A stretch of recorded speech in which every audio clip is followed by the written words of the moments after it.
Thank you, Dr. Clark, for joining the Chamber's Workforce Development and Education Committee meeting today to provide an update on student assignment conversations. And I'd love to hear from you, for our other members who weren't able to attend, some of the things that you shared with our committee today. Well, I think it was really important for the group to understand what the board has actually done at this point, and that was to approve 5 goals at their last board meeting. And those are aspirational goals, what they hope that a student assignment or review process can accomplish. That it's not the plan. And one of the things I tried to help the group that was here this morning understand is that the board has not talked about boundaries or force busing or the status of home schools. What I think has happened, and I understand why it's happened, is that people are looking in their rearview mirror, and when they're thinking about student assignment, the only way they can imagine student assignment is the way it's been done in the past. And that was typically with a court order that required us to bus students to integrate our students, or a court order that told us there was different rules in terms of how students could be assigned to schools.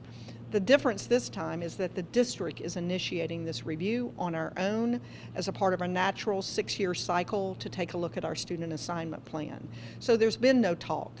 Now there have been parents talking about boundaries and forced busing, but the board has not talked about those. They've really talked about what is the purpose of a student assignment plan, and ultimately it's to create successful learning experiences for every student. So that's the aspirational goal.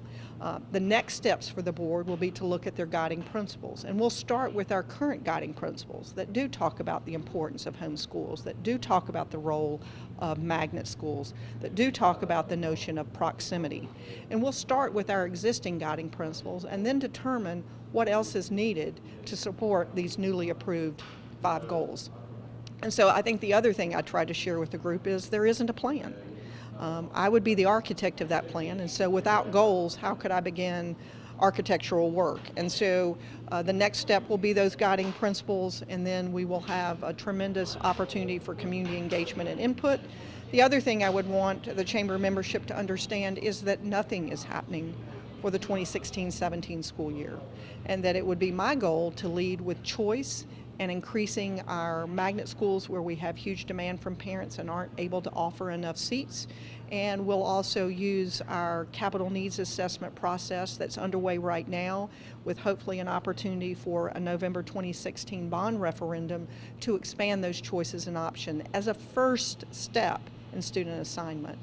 And the last thing I would say is we're a very different district than we were in 2001 or 2008 when we went through our most recent student assignment reviews. We now have students taking classes and attending school on the UNC Charlotte campus, on 3 Central Piedmont campuses. We've created many more choices and options for our students than we had a decade ago. So I think we're positioned not to have to look in our rearview mirror and think that boundaries and busing is the only way we can accomplish these 5 goals. My imagination takes me many different directions.